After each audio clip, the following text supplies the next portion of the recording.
السلام عليكم ورحمة الله.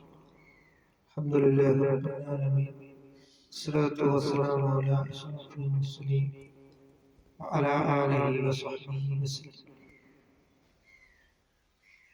سيدنا رسول الكريم صلى الله عليه وسلم അവിടുന്ന്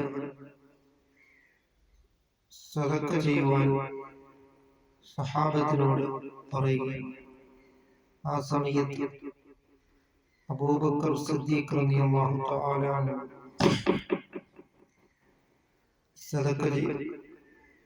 അപ്പോൾ സയ്യിദുനാ റസൂൽ കരീം സ്വല്ലല്ലാഹു അലൈഹി വസല്ലം തങ്ങൾ ചോദിച്ചു, നിങ്ങളുടെ പക്കൽ ഇനി എന്താണ് ഉള്ളത് എന്ന്. അപ്പോൾ അല്ലാഹു റസൂലുഹു ബാക്കി, അവശേഷിക്കുന്നത് അല്ലാഹു റസൂലു മാത്രമേ എൻ്റെ കയ്യിൽ അവശേഷിക്കുന്നതായിട്ടുള്ളൂ എന്ന് അബൂബക്കർ റളിയല്ലാഹു തആല പറഞ്ഞു. അങ്ങനെ അബൂബക്കർ റളിയല്ലാഹു തആല വളരെയധികം ദീനിന് വേണ്ടി എന്ത് ചോദിച്ചാലും കൊടുക്കുന്ന വ്യക്തിത്വത്തിന്റെ ഉടമയായി. അങ്ങനെ ഒരിക്കൽ മഹാനായ ഉമർ ഫാറൂഖ് റളിയല്ലാഹു തആല അബൂബക്കർ റളിയല്ലാഹു അൻഹുവിനെ മറികടക്കാൻ ആഗ്രഹിച്ചു.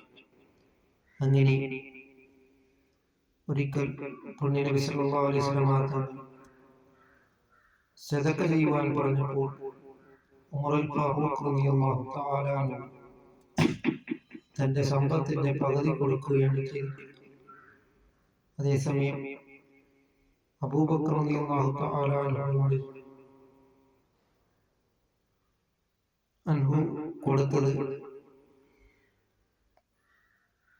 അദ്ദേഹത്തിന്റെ സമ്പത്ത് മുഴുവനുമായി. റസൂൽ കരീം സ്വല്ലല്ലാഹു അലൈഹി വസല്ലം തങ്ങൾ ചോദിക്കുകയുണ്ടായി, ഇനി എത്ര സമ്പത്തുണ്ടെന്ന് ചോദിച്ചപ്പോൾ അല്ലാഹു റസൂലുഹു ബാക്കി എന്നാണ് മഹാനായ അബൂബക്കർ റളിയല്ലാഹു തആല അൻഹു പറഞ്ഞത്. അതുകൊണ്ടാണ് അബൂബക്കർ റളിയല്ലാഹു തആല അൻഹുവിന് വളരെയധികം സ്ഥാനവും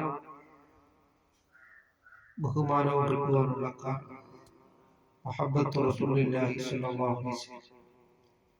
നബി സല്ലല്ലാഹു അലൈഹി വസല്ലം തങ്ങളോടൊപ്പം നാളെ ജന്നാത്തുൽ ഫിർദൗസിൽ അല്ലാഹു തആല നമ്മളെ ഉൾപ്പെടുത്തുകയും ചെയ്യുമാറാകട്ടെ.